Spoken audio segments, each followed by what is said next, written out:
Well, welcome to the second tasting video to accompany the second tasting pack.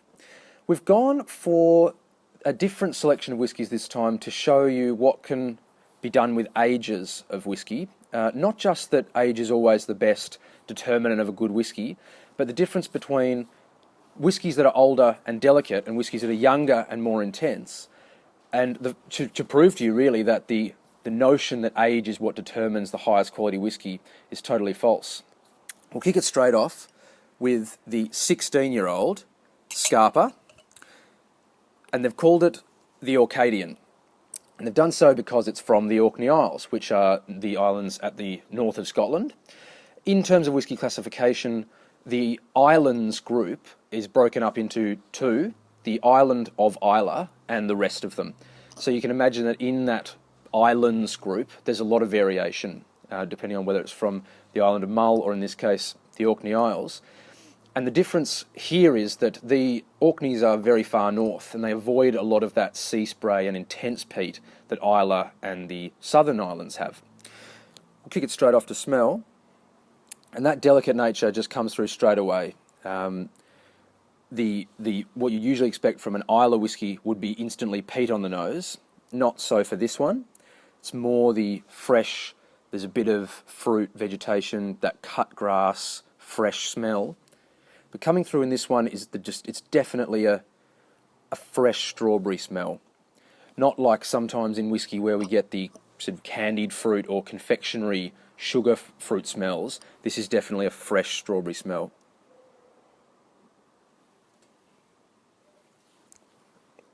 And on the palate, pretty much exactly the same, and very, very delicate and light.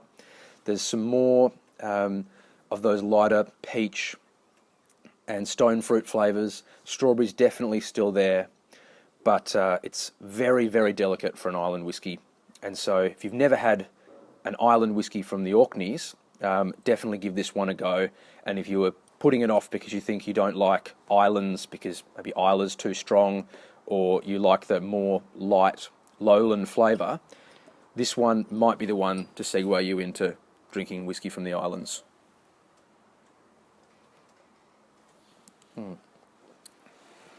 Not a complicated finish. Not very long either. Strawberry stays on until the end. Other stone fruits drop away, and you've got that sort of toffee flavour, some light vanillas that you get. I won't always mention some of the more prevalent flavours like the vanillas or the caramels because they are just so present, particularly in, for example, bourbon barrel finished whiskies. You'd be hard-pressed to find a bourbon finish that doesn't taste like vanilla. So we'll concentrate in these tastings more on some of the interesting elements that come out of them, and we'll let you decide the other ones for yourself. So moving straight along to the second one, another 16-year-old. This is the Longmorn 16. Longmorn don't have many variants, but we happen to think that when they do, they are right on the money. It's a 16-year-old like the first, but what we're trying to demonstrate here, and as we try to do at Dramatic Drams, is the difference between these two is quite stark. The delicate nature of the first one is contrast by this one being quite a bit more robust, despite the same age. On the nose, it is less delicate, so a bit more of the alcohol comes through, whereas on the first one it was there, but it didn't interrupt the delicate flavours. Here there's a few more of those ethers, and you certainly get, it's nice and spicy.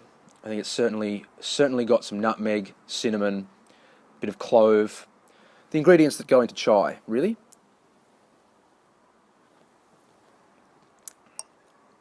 On the palate, much of the same, but a lot of the toasted wood of the barrel comes through, so you get that toasted oak, caramelised sort of oak that we get with many whiskies, but this one, the flavours do marry together, so the spice and the oak merge rather than be that separate flavour you sometimes get where they work together, but they don't actually merge together. This one very much, they go together.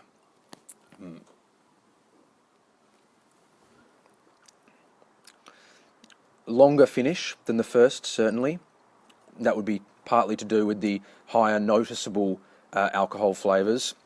You feel like it's going for longer and it coats your mouth and you get that very viscous build up in your mouth. But also, the flavours do drop away a bit quicker as a whole than they do with the first one, where that prevalent strawberry flavour kept going.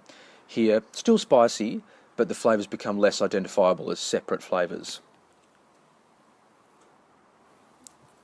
Very nice though, and certainly not what you'd expect from something that's 16 years old, which is, it's relatively old for whiskey these days, and also not something you'd expect from a spicy whiskey, that it could be so well done with the wood. So I think this is a good example of that extra age, being 16. You do get more of the wood flavour because it's had longer contact with the barrel, and that can come through on the palate. To our third one, we like at Dramatic Drams here, being Tasmanian boys, to showcase what our state can produce. This is a Tasmanian whiskey. As we showed you from the first one, Japan was producing whiskey. Whiskey is actually being produced in many, many countries, but Tasmania and Australia are doing a great job at the moment and winning many, many awards worldwide. Hellier's Road are the biggest whiskey production by volume in Tasmania. And this is their Pinot Noir finish. So on the nose, as you'd expect from the name, lots of those red wine notes. We had Sassicaia finish in the first pack. This is noticeably a different wine when you smell it. Much more just like a recognisable Pinot Noir you might have had. Some underlying woodiness on the nose as well. Woodiness, as we've experienced so far, generally comes through more on the palate, but here there is a bit of that oak on the nose from the barrel.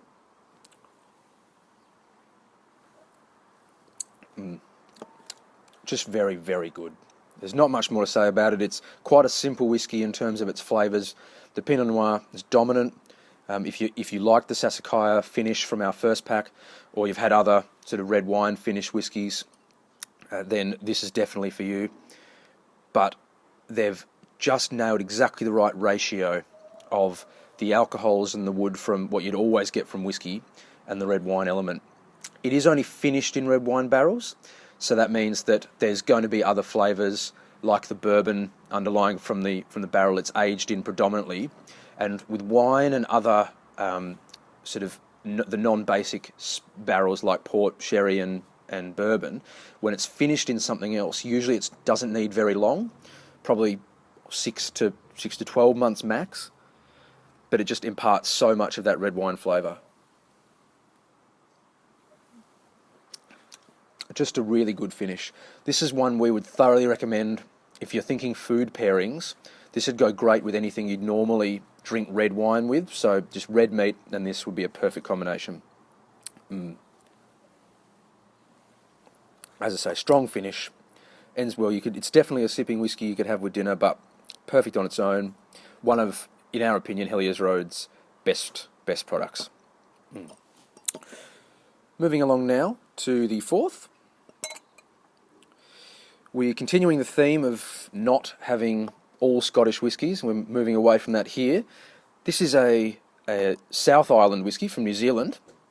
It's our oldest in the lineup this week, so it's 21 years old, which, if it were any other whiskey apart from a lesser-known distillery and a new distillery, would be approaching the vintage price range. So a Macallan 21 or a Ardbeg 21 would be significantly more pricey than this. They've shown us with this one through South Island that you can do a 21-year-old whiskey and keep it nice, light and drinkable. It's not our last one in the lineup. Usually a really old whiskey would probably feature up the end purely due to the fact that it's had so much barrel contact that's just very, very woody, and that dominates it. But in this case, it features here. Complements beautifully off the back of the Hellier's Road. It's got a strong focus on the wood because, being 21, it has had the barrel contact, but underneath it's got a very... they've got some cereals, very much almost a corn smell coming through underneath, but the wood is dominant on the nose here. And on the palate, there's quite clearly that layered effect we've talked about before, where there's a sort of a dominant layer of that strong oak flavour and that malty flavour, but underneath there's the more subtle caramelised. It's almost caramel popcorn in this one, but it's certainly underneath that layer. So as the top layer of the wood drops off, and that's quite a short finish, you get that real underlying subtle flavour of the cereals. There's a bit of spice, maybe even some little bit of apple and hazelnut. When you get apple flavour in distilleries from the southern hemisphere, you're more likely to experience red apple flavour, whereas the Scotch whisky that has apple flavour, it's going to be predominantly green apple, and you'll notice the difference because of the tartness. This is just all that sweet red apple. It's not particularly dominant, but it's there. And that little bit of hazelnut as well, just that bit of nuttiness towards the end. And a very short finish for a 21-year-old. It's a decent finish, but you'd expect a lot longer. With some very old whiskies, or even once you hit the 18-year and over point, the finish can be intensely long, and you're still tasting it minutes and minutes after you had your last drink of it.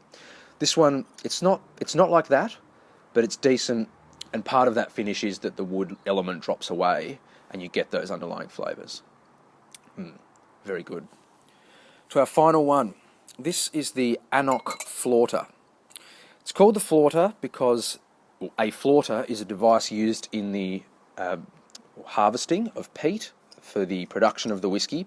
It takes the top layer off the peat so that you get the more subtle underneath layer, and that's what they use, which means that in this whisky particularly, even though there's peat in there certainly, it's that softer peat, not quite the earthy and soil peat that you often get, but that more, it should be at least more subtle to you, I think. On the nose, it certainly comes through. And you know the subtle peat whiskies because they release the more delicate flavours even though there's peat present. With some of the really peaty whiskies, if you smell it and even when you taste it, all you get is the peat. There are some that pride themselves on being designed for that reason, but in this one, certainly about the two types of flavour. What we've got here is it's just a filtered water, clean filtered water. Adding water to whisky is totally a choice. Often people want to add water to whiskies if it's a high alcohol content, so it's done at cask strength. They want to bring it down to something a bit lower. 40% is the minimum, otherwise it can't be called whisky. Lots of distilleries bottle between 40 and 48. 43 to 46 is a pretty standard one. But if it's higher, some people like to add water. You can add water to any whisky though. You can add it to the 40% if you want. It's all about releasing flavour. Water reacts with the alcohol in the whisky to actually create a chemical reaction that releases more of this, particularly the smells. Whisky will often smell very different with and without water, and a lot of reviewers will always do both just to show you the difference. Here we're more about the flight and working with the build from the last whisky, so we don't use it, but we do include these pipettes in the pack so that if you want to get some water, it's easier to add very small quantities. So hopefully you can see that we're talking literally 3 to 4 drops from the pipette to start with. Give it a swirl. It does smell different. In this one, it wasn't particularly intense to start with, as I was talking about, so the release of those the smells underneath that layer were already there. But if this had been a stronger smell of peat or stronger smell of their dominant flavour, water can really help.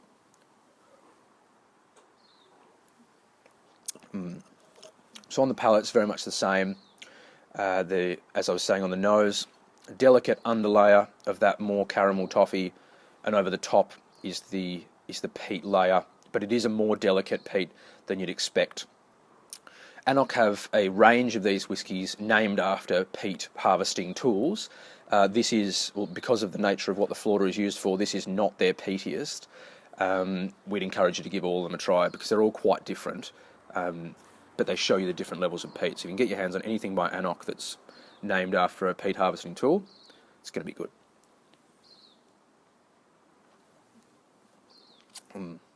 Nice strong finish. Not what I would expect when I first thought about this one, in that the peat actually stays on and the delicate flavours go away on the finish. Whereas usually to be the other way around, when the dominant flavour drops off, some of those underlying flavours pick up. But water can be used to help that.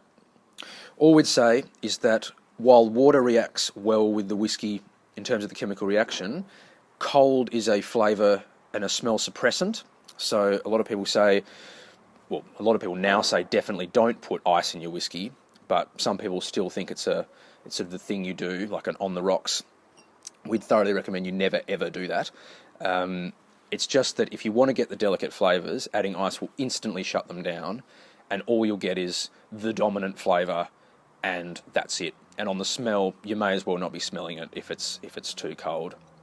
So pretty much room temperature or whatever you're holding the whisky at with a bit of non-chilled filtered water is the best way to do it if you want to add water at all. Very good. Well, that's it for the second tasting. We hope you like this range. As I say, use the pipette if you feel like it, particularly as this is a pack based on showing you what age can do, or showing you that not all old whiskies have to be intensely flavourful. The water could be good, especially for, say, the 21-year-old in our last one, but use it on any whisky you like. Certainly, peaty whiskies and high alcohol content whiskies are the ones that we'd say it's advisable. The rest is all personal choice. We hope you liked it. We hope you jump on the website. If you bought a pack last time, good on you, and we hope you get this one as well, because we try to show you different things with different packs and obviously include very different whiskies. Stay tuned for the next pack, where we will be exploring more of the different countries that produce whisky.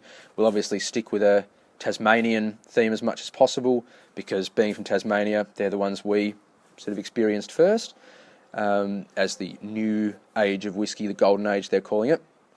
But we'll see how we go with deciding what to put in it. So stay tuned, jump on the website, grab a pack, and until next time, Slàinte.